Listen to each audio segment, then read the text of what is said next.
저는 오늘 그 유쾌한 그 반란에 대한 얘기를 하려고 합니다. 우리가 살면서 많은 문제를 풀어야 됩니다. 학교 다닐 적에는 시험 문제 풀어야 되고요. 취직 시험 문제, 대학 입시, 또 은행이나 또 직장 생활하면서 여러분들이 부딪히고 있는 모든 문제들, 또는 앞으로 죽을 때까지 내가 받을 문제들 다 합쳐가지고 셋으로 나누면은 지금 화면에서 보는 것처럼 남이 낸 문제, 내가 낸 문제, 그리고 세상이 또는 사회가 낸 문제, 이렇게 세 가지로 요약할 수 있을 것 같아요. 저 같은 경우는 젊은 시절 기회의 박탈, 제게 주어지지 않은 기회라고 하는 환경에 부딪혔을 적에 힘들었던 것 같아요. 아버지가 저는 일찍 돌아가셔서 돌아가시고 얼마 안 돼서 집이 아주 쫄딱 망했고요. 저희 가족은 저 청계천 무허가 판잣집에서 살게 됐습니다. 저희 가족은 여섯 식구였는데 혼자 되신 어머니와 할머니, 동생 셋, 제가 맞이였고 이런 생활이었습니다.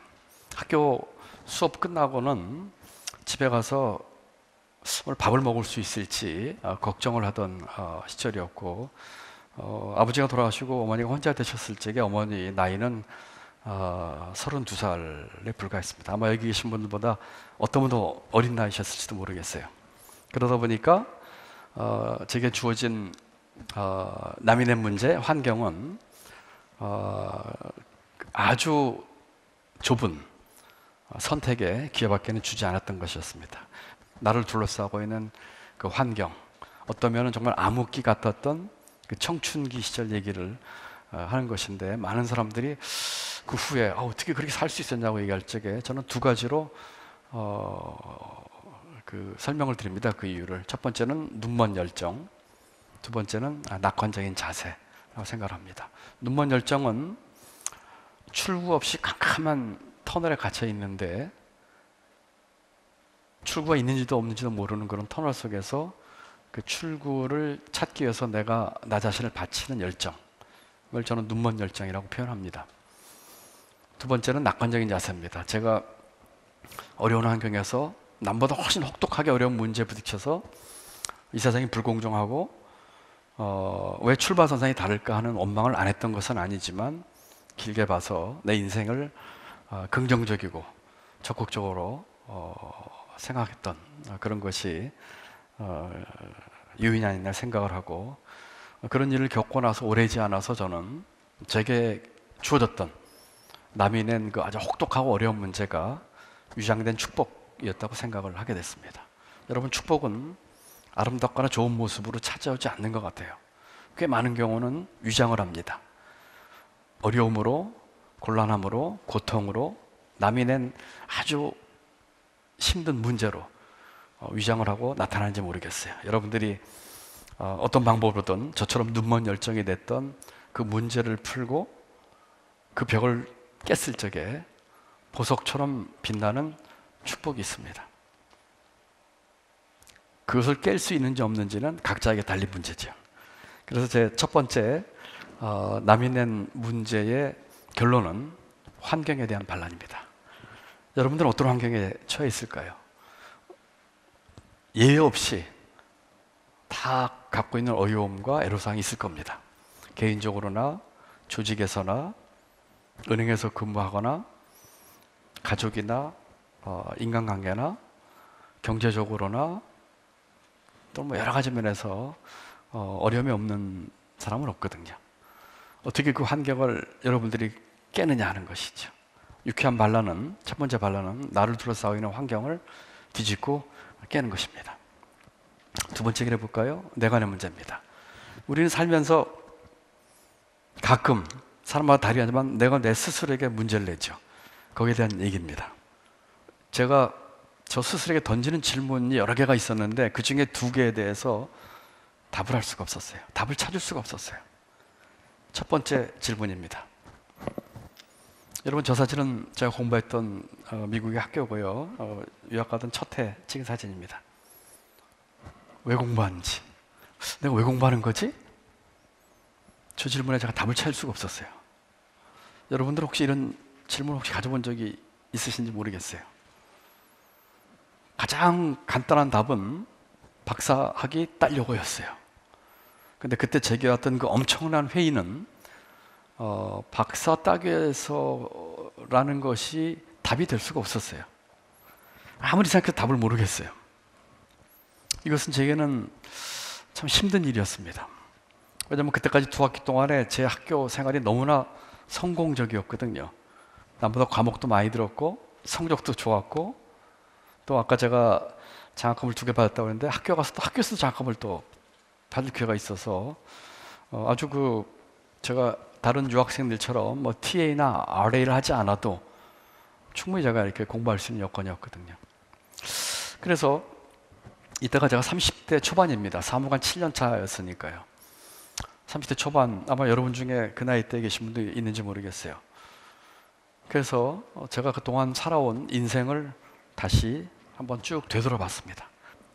이제까지 저는 내 꿈을 세우고 그 꿈을 달성하기 위해서 누구보다 열심히 살았다고 생각을 했는데, 그게 과연 내가 하고 싶은 일이었을까 하는 생각이 들었습니다. 어떠면 내가 하고 싶은 일이 아니라 남이 하고 싶은 일, 내 주위에서 권하는 일, 우리 사회에서 그렇게 했으면 좋겠다 하는 일을 내가 하고 싶은 일로 착각을 하고 살았던 것은 아닐까 하는 생각을 하게 됐습니다. 유감스럽게도 이 질문에 대한 답은 그렇다였어요. 그것은 제게는 엄청난 충격이었습니다. 이런 생각이 들었어요. 과연 내가 하고 싶은 일이 아니라 남이 하고 싶은 일을 하고 살고 있다면 이게 내 인생일까? 남의 인생을 내가 살고 있는 것일까? 하는 생각이 들었어요. 그 다음 질문은 그럼 앞으로 어떻게 하지? 였었고, 그 질문에 대한 답은 아주 간단했어요. 이렇게 살 수는 없다 였습니다. 그래서 그때부터 제가 했던 것이 익숙한 것들과의 결별입니다. 이제까지 내가 살았던 내 틀, 내 방식, 내 습관과의 결별이었죠. 여러분, 익숙한 것들의 결별은 정말 쉬운 게 아닙니다. 특히 그동안 살아온 인생이 비교적 성공적이었거나 평가받는 사람들에게는 어려운 일이에요. 아마 우리 후배들도 우리 하나은행에 입행을 하고 이 정도 오려면은 아마 나름대로 정말 열심히 공부도 하고 많은 성과를 냈을 거고, 또 지금도 아마 훌륭한 일들을 하고 있을 거로 생각이 되는데, 여러분들도 그 중에 하나일지 모릅니다. 그렇게 성공적이었고 비교적 평탄하고 또는 안정된 길을 걷고 있는 사람이 하기 어려운 것이 익숙한 것들과의 결별이죠. 내가 낸 문제 풀기의 결론은 자신에 대한 반란입니다. 여러분 스스로에 대한 반란입니다. 여러분 이제까지 20대, 30대 살아온 동안 여러분을 형성했던 틀을 깨는 반란입니다. 아까 말씀드린 것처럼 비교적 성공적이었다고 생각하면 할수록 하기 어려운 것이죠. 그리고 이와 같은 자신을 깨는, 내 틀을 깨는 반란은 제 생각에는 지금도 그렇지만 죽을 때까지 끊임없이 해야 되는 일이라고 생각을 합니다. 자, 세 번째 문제죠. 사회간의 문제입니다. 여러분, 제가 10년 전에 기획정보 차관으로 있을 때의 얘기입니다. 어느 강원도에 있는 조그만 중학교의 선생이 저한테 편지를 보냈어요. 편지 내용은 이렇습니다.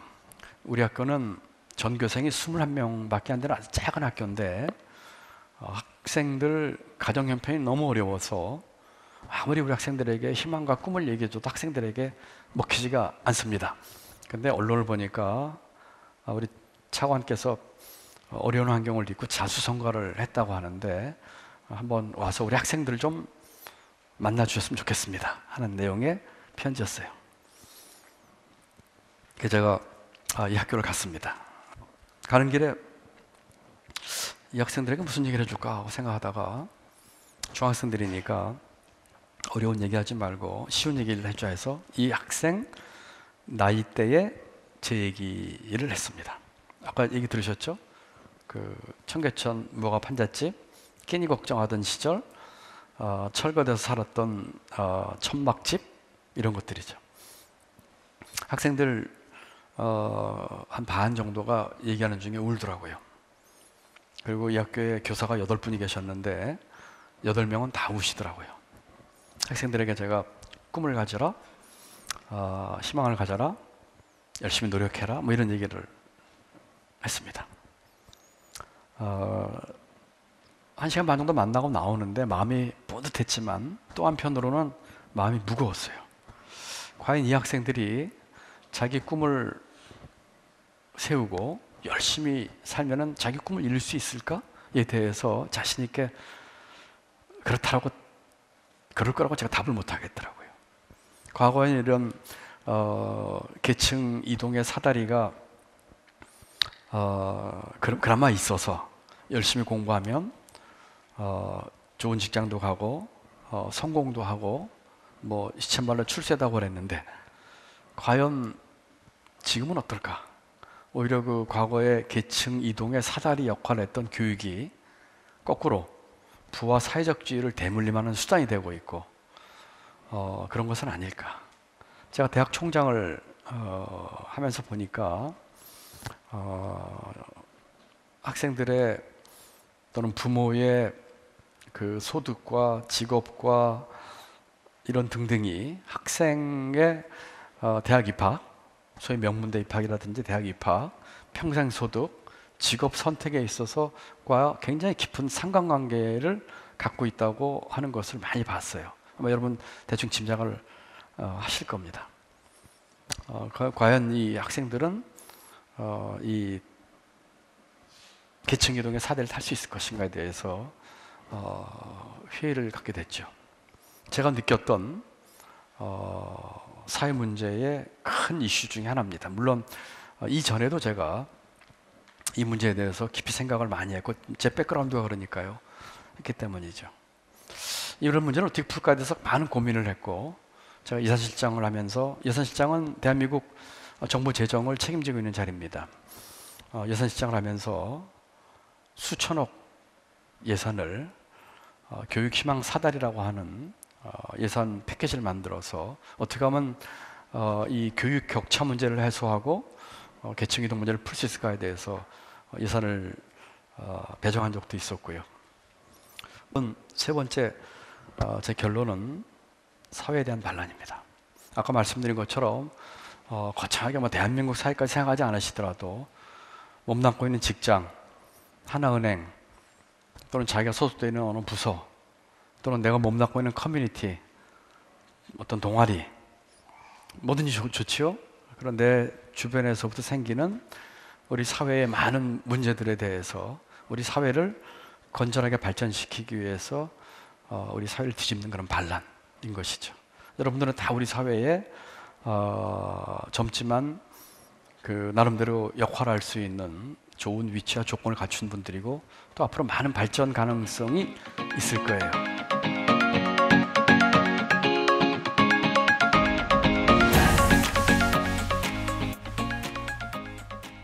저는 오늘 선배님과의 대화를 기대하는 마음으로 주말에 여기 있는 자리 흐트리기 책을 사서 읽고 왔는데요.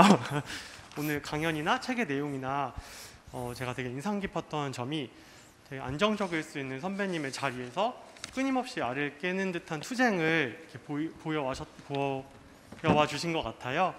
혹시 그럴 때 두려운 마음은 없었는지, 또 그 두려운 마음이 실제로 있으셨다면 그 두려움들을 극복하기 위해 어떤 후배에게 주실 수 있는 조언 같은 게 있으실지 궁금합니다. 새로운 도전에는 늘 두려움과 그런 주저함이 당연히 있었죠. 그런데 이런 것 같아요. 지금은 어떠냐면요. 지금이 아니라 제법 오래전에 어떠냐면요. 새로운 도전이 익사이팅해요. 내가 나에게 낸 질문의 단계에서 그 답을 찾았을 적에는 그 열정에 눈이 떠져요. 그래서 저는 그걸 눈뜬 열정이라고 표현을 해요. 내가 하고 싶은 게 뭔지 알고 뭐 그게 끝까지 갈 수는 없고 계속 바뀌겠지만, 그런데 유감스럽게도 눈뜬 열정까지 가기 위해서 눈먼 열정 기간이 꼭 필요한 것 같아요. 여러분들이 그 시도를 해서 생기는 월스트 시나리오는 뭘까요? 최악의 시나리오는 뭘까요? 저는 그 시나리오를 감수를 한이 있다고 하더라도 그렇게 그거는 여러분 인생에 있어서 좋은 자산이 될 거라고 저는 믿어요. 그렇기 때문에 씩씩하게 도전하기 바랍니다. 이제 그런 순간순간에 그런 어려움과 그 두려움이 있을 적에는 어떻게 해야 될까에 대해서는 이렇게 하면은 그게 풀릴 겁니다라는 말은 못 하겠어요. 그거는 스스로 찾으실 수밖에 없을 것 같아요. 그렇지만 용기를 가지고 그때 나를 좀 이렇게 뭐랄까 또 용기를 북돋고 위로를 해주는 그런 무엇일까 하는 자체를 스스로 찾으셔야 될 것 같아요. 여러분 그냥 행복하셨으면 좋겠어요. 여러분 지금 행복하셨으면 좋겠어요. 내가 뭐 열심히 해서 뭐가 되면 그렇고, 제가 미국에서 공부할 때 보니까 그렇더라고요. 한국에서 오신 분들이 다 행복하지가 않아요. 그리고 한 가지 더 추가하자면은 자기 중심이 있었으면 좋겠어요. 저는 그걸 우리 젊은 청년들 학교에다는 저는 자기다움이라고 표현하거든요. 나는 누굴까? 에 대한 질문이죠. 나는 누굴까? 나는 남에 의해서 좌우되는 사람인가? 또는 아까 이제 제가 제 직장 은행 다닐 때 얘기는 별로 안 나왔는데, 아까 제가 그런 말씀드렸죠. 이제 하나 예를 드는 겁니다. 시간과의 싸움에서 내가 이기느냐 지느냐, 내가 시간을 끌고 가느냐, 내가 시간에 끌려가느냐, 이런 말씀을 드렸어요. 뭐 지금은 조금 생각이 다르긴 합니다만 젊었을 땐 그렇게 생각했었거든요. 그래서 그때 제가 했던 최초의 시도가 오롯이 4시간, 하루에 2시간 만들기였어요. 그때 은행 생활하면서. 첫 제 목표가 매일매일 남으로부터 방해받지 않는 나만의 시간 2시간 만들기였어요. 쉽지 않은 일이죠. 그러다가 그게 어느 정도 이제 몇 달 돼서 그게 딱 세틀이 된 뒤에는 거기다 1시간 더 추가했어요. 3시간 만들기, 4시간 만들기, 이렇게 했었거든요.